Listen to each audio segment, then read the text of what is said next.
Dans le but de soutenir le programme de diversification de l'économie initié par le gouvernement, une start-up nigérienne a engagé des pourparlers avec des investisseurs étrangers pour la mobilisation de fonds nécessaires au lancement d'une bourse des produits agricoles. L'idée est de réduire considérablement la dépendance du pays vis-à-vis du commerce des hydrocarbures. Estimé à près de 135 millions de dollars, le projet devrait voir le jour d'ici 2018 à Benin City, la capitale de l'État d'Edo dans le sud du pays. Le projet vise à permettre aux agriculteurs de pouvoir vendre de façon optimale leur production.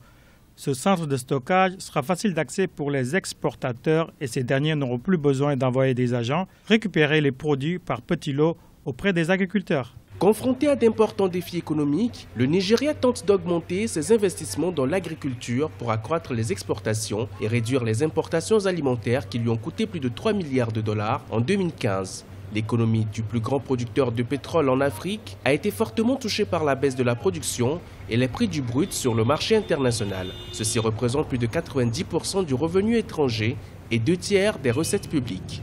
En termes de perspective économique au Nigeria, la reprise économique normalement est envisagée pour 2017.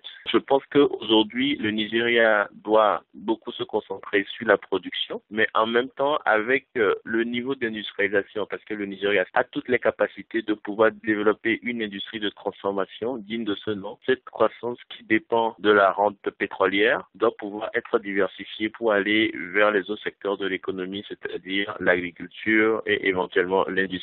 Dans son projet, la start-up Integrated Produce City prévoit la mise en place d'installations de stockage sur un site de plus de 100 hectares aménagés d'ici fin 2018. 20% des fonds nécessaires ont déjà été investis par la société. Il ne reste plus qu'à bénéficier de l'appui financier des investisseurs sud-africains, chinois et australiens, entre autres.